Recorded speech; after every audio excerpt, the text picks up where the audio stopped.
Ya bisa saja ini mungkin dari anggota Polsek Jalan Cagak. Ya akan ditanya mungkin bisa saja siapa yang melapor di pagi itu awal mulanya, jam berapanya lapor. Nanti kan di sini akan terkuak semuanya. Jam berapa lapor? Halo teman-teman semuanya, kita lanjutkan kembali pembahasannya. Pada tanggal 23 April 2024, lusa akan diadakan lagi sidang di dalam kasus Subang ini. Dan saya baru mendapatkan sebuah informasi, ini sangat penting sekali dari seorang teman, bahwa nanti yang akan diperiksa itu kurang lebih 6 orang. Ya syukur-syukur banyak untuk memperkuat dengan terang benderangnya kasus ini. Teman-teman, pada tanggal 23 lusa nanti di bulan April ini, hari-hari yang begitu sangat mungkin menegangkan juga. Ya kaget tidak kaget sih, namun menurutku kaget juga kalau misalkan benar infonya. Yaitu yang diperiksa ini, yang menjadi saksi ini adalah dari sebagian anggota kepolisian yang menangani awal kasus ini mencuat di pagi itu. Ini kan bisa saja teman-teman, mungkin orang-orang yang mengantar jenazah waktu dilakukan autopsi pertama yang di Bandung itu, ya kan? Nah, ini bisa saja mungkin nanti jadi saksi bagaimana gambaran autopsinya, bagaimana informasi autopsinya, atau bisa jadi ya mungkin dokter autopsi pertama pun akan dihadirkan, ya. Ketika kita melihat sidang Yosua Huta Barat waktu itu, kan ada dokter forensiknya pun dihadirkan menjelaskan bagaimana kondisi korban ini. Nah, bisa saja teman-teman di kasus Subang juga ini terjadi. Ya syukur-syukur terjadi ya, dokter autopsi pertama. Biar jelas sebenarnya apa sih kerusakan-kerusakannya itu, meskipun sudah dijelaskan waktu itu oleh AKBP Sumarni. Dan saya memang benar-benar ingin mendengar dari dokternya tersebut yang melakukan autopsi. Ya, semoga. Namun kabarnya ada 6 yang akan menjadi saksi. Ya bisa saja ini mungkin dari anggota Polsek Jalan Cagak. Ya akan ditanya mungkin bisa saja siapa yang melapor di pagi itu awal mulanya, jam berapanya lapor. Nanti kan di sini akan terkuak semuanya. Jam berapa lapor ke Polsek, orang itu yang lapor itu siapa? Nanti kan. Nah, nanti Pak Yosep jamnya akan ketahuan. Benarkah jam 7.15 sesuai dengan keterangan dia dari Cijengkol, dari rumah istri mudanya yaitu Ibu Mimin menuju ke TKP jam 7.15 waktu janjian dengan Kedi Golep dan rencananya mau main golep. Benarkah jam 7.15? Nanti di sini akan ketahuan jam berapakah orang-orang atau orang yang melaporkan ke Polsek waktu itu. Nah, ini bisa jadi teman-teman akan terbuka semuanya, jam demi jamnya akan akurat, karena saya melihat dan memantau sampai saat ini dari tahun 2021 lalu, jam per jamnya itu tidak akurat, hanya sebuah estimasi, hanya sebuah gambaran. Karena ya kita sesuai jejak digital saja. Mereka dikabarkan tidak melihat jam dan tidak membawa handphone. Ini kayak zaman batu ya, tidak bawa handphone. Tapi kok mereka bisa begitu? Ini menurut versi Danu, ada mereka di TKP. Apakah janjian dulu? Karena ini adalah pembunuhan berencana yang tentunya sudah matang direncanakan. Jangan pakai alat komunikasi, nanti bisa kedeteksi. Bisa kedetek oleh cyber, ahli-ahli IT dari kepolisian. Bisa saja seperti itu, handphone ditaruh di rumah, lalu mereka para pelaku melakukan sebuah meeting kecil dalam sebuah perencanaan. Jangan membawa alat komunikasi. Nah, tapi anehnya kok di pagi hari Pak Yosep menelepon Yoris katanya, cuman yang ngangkat Yanti. Karena Pak Yosep itu dikatakan kan baru datang dari Cijengkol adanya kejadian seperti itu. Dan Yoris tidur katanya seperti itu, Danu pun tidur. Yang mengangkat handphone tersebut adalah Yanti, istri Yoris. Entahlah ini kebenarannya, belum kita mengetahui benarkah kejadiannya seperti itu, kronologisnya, karena nanti akan terbuka di persidangan oleh saksi-saksi yang sangat-sangat penting ini. Dikabarkan yaitu bisa saja dari anggota Polres Subang yang menangani awal kasus ini. Ini hanya sebuah analisa dan juga mungkin ya prasangka kita, karena di sini dikabarkan adanya kesalahan SOP seperti itu menurut Kombes Pol Surawan. atau mungkin dari polsek, dan masih banyak lagi. Ini akan seru sekali, teman-teman. Oke, karena akan memakan waktu lama. Satu persatu nanti akan ditanya dengan banyak pertanyaan oleh hakim. Nah, lalu bisa saja dokter forensiknya pun akan dipanggil, dan siapa saja yang mengantar ke sana pun mungkin akan jadi saksi. Lalu Inapis mungkin, ya kan, bisa jadi identifikasi di TKP, bagaimana gambarannya waktu itu, siapa saja yang identifikasi di sana, kan bisa jadi seperti itu.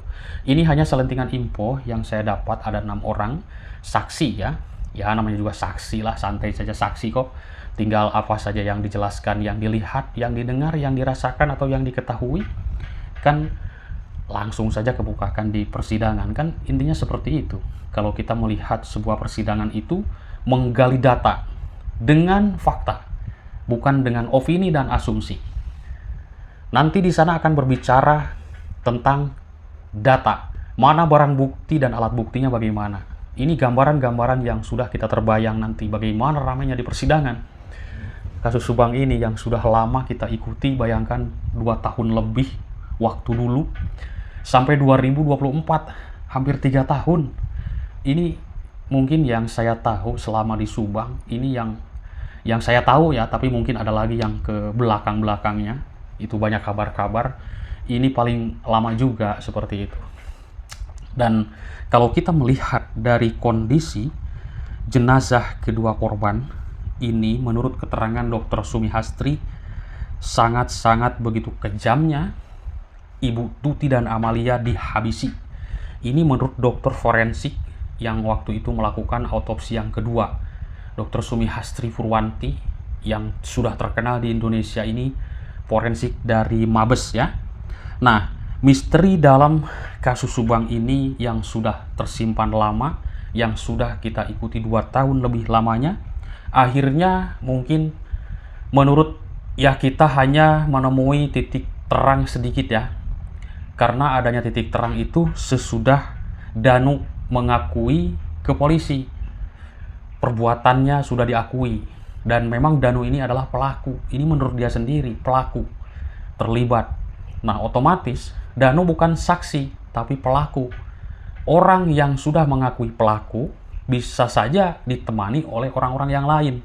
Tidak mungkin sendirian melakukan eksekusi dalam hal ini. Oke, teman-teman. Nah, polisi pun kini sudah menetapkan tersangka pembunuhan dalam kasus Subang 5 orang. Yaitu Danu, Pak Yosep, Ibu Mimin, Abi Arigi. Di sini saya melihat dengan keterangan dokter forensik yang melakukan autopsi jasad Ibu Tuti dan juga Amalia, ini belak-belakan memberikan sebuah pengakuan. Kombes Pol Dr. Sumihastri Purwanti pun membeberkan hasil analisa saat melakukan autopsi pada korban kasus Subang. Rupanya, menurutnya pelaku menghabisi nyawa keduanya dengan cara keji dan sadis. Harus dihukum dengan seberat-beratnya. Ketika saya mendengar keterangan Dr. Hastri seperti ini, langsung sampai merinding teman-teman, karena kok bisa gitu ya? 2 perempuan, bayangkan. Ini apakah kesalahan mereka fatal atau bagaimana, atau benar-benar ini ada orang yang sangat sakit hati waktu dia di masa hidup. Nah, sementara berdasarkan pengakuan oleh Danu kepada polisi, ini Yosep sendiri menurut Danu yang mengeksekusi kedua korban ini. Sebelum melakukan aksi pembunuhan di Subang, menurut Danu, Yosep sempat curhat kepada Danu ini. Di dalam sebuah curhatannya itu disampaikan oleh Pak Yosep ini di sebuah warung pecel lele sebelum menuju ke TKP. Apakah perencanaannya itu di jauh-jauh hari atau hanya ketemuan di pecel lele tersebut? Sudah jelas keterangan dari Bang Ahmad Taupan mengatakan bahwa Danu ini memang bagian dari sebuah perencanaan pembunuhan, namun tidak mengetahui dari jauh-jauh hari, dan dia hanya mengetahui di situ, di warung pecel lele tersebut, ketika diajak dan disuruh oleh Yosep Hidayah. Nah, Danu ini adalah keponakan dari Yosep. Saat itu sudah bercerita soal masalah rumah tangganya si Yosep ini ke Danu. Berbicara masalah uang, masalah jatah. dan kemanapun Pak Yosef mengatakan tidak punya uang. Ini keterangan dari Danu. Nah, apakah kita percaya dengan keterangan Danu? Ya, tentunya nanti di pengadilan. Percaya dan tidak nanti di pengadilan akan terlihat bagaimana gambaran-gambaran yang akan diceritakan oleh para saksi dan juga para tersangka. Tentunya di sini akan menuai perdebatan antara para kuasa hukum. Nah, teman-teman, apakah Ramdhanu ini benar-benar menyebutkan nama pelaku itu hanya 4 orang? Atau masih ada lagi yang masih disembunyikan? Jawabannya di pengadilan nanti. Karena di situ akan fakta yang menjawab dan juga data. Danu menyebutkan Yosef, tentu dia punya bukti. Danu menyebutkan Mimin, Abi Arigi, tentunya Danu mempunyai bukti. Jadi bisa dipertanggungjawabkan. Tidak mungkin juga memfitnah orang sembarangan. Ini kan resikonya besar. Hukuman yang dihadapi mereka itu 340. Hukuman mati, hukuman seumur hidup, 20 tahun penjara. Apakah mereka akan bebas kembali melenggang seperti biasa dengan adanya kasus ini yang sudah terjadi persidangan? Ikuti terus nanti tanggal 23 April 2024 sesuai info kemarin dari hakim akan dihadirkannya saksi-saksi dan saya mendapatkan ada 6 yang akan dihadirkan orang-orang penting dalam kasus ini. Semoga terbuka terang benderang. Terima kasih atas perhatiannya. Selamat malam. Bye-bye.